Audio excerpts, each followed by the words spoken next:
బంగారం, వెండి విషయంలో జనాల ఆలోచన ధోరణి ఇప్పుడు కన్‌ఫ్యూజింగ్‌గా ఉందన్నమాట.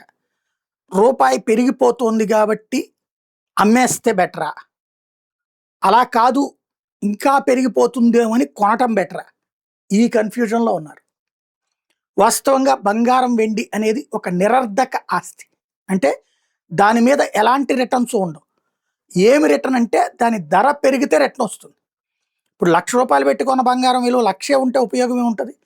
అదే ఒక స్థలం మీదన పెట్టుబడి పెడితే ఒక రూ. 1,00,000 పెట్టి ఒక చిన్న భూమి కొంటే ఆ భూమిలో పంటేస్తే దాని మీదన ఓ రూ. 10,000 ఒక రూ. 5,000 వస్తుందంటే అది ఆదాయం. లేదా ఓ షాపు చిన్న షాపు కొంటే ఆ షాపు పెట్టిస్తే పోని దాని మీద నెలకు ఒక 500, 1000 వస్తే అది ఆదాయం. లేదా ఈ రూ. 1,00,000 తీసుకెళ్ళి బ్యాంకులో డిపాజిట్ చేస్తే దాని మీద 3% వడ్డీ వచ్చినా, 4% వడ్డీ వచ్చినా రిటర్న్ అవుతాయి.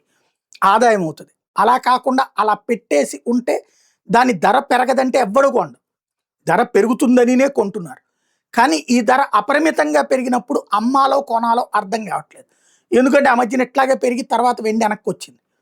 పెరిగినప్పుడు కొన్నోళ్ళు ఆ తర్వాత మునిగారు. బంగారం అదే పరిస్థితి. అయితే భారీ ఎత్తున మార్పు రాదులే అన్నటువంటి నమ్మకంతోనే ఉంటున్నారు. వ్యాపారులు కూడా కొనమని చెప్పలేకపోతున్నారు, అమ్మమని చెప్పలేకపోతున్నారు. ఇదో పెద్ద తలనొప్పిగా మారిపోయింది.